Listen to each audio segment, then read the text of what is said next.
ඇමති කෙනෙක් වෙලා පාර්ලිමේන්තු ගියොත් එහෙම හරිද? ඔයා මොකද කරන්නේ දැන් ඉන්නේ? මම කරන්නේ සතියට දැන් දින 7ක් තියෙනවානේ. ඒ දෙකෙන් ඒ පහෙන් හතෙන් දෙකක් ඉස්කෝලේ තියෙනවා. ඊටු දවස් 5ක් නිවාඩු ළමයිට. අම්මා දෙන්න. තව? අම්මට සිල් කියන්න එපා.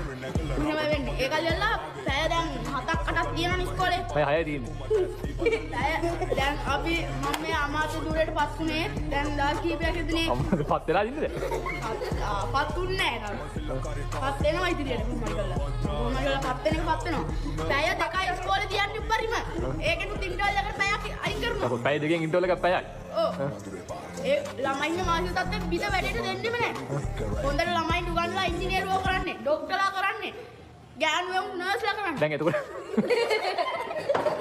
එතකොට පැය දෙකක් ඉස්කෝලේ තියලා පැයක් උගන්වලා මේ ડોක්ටර්ස් ඉන්ජිනේර්ස් කර හැකිද? මම මගේ මතේ කරන්න පුළුවන්. මූ ගියා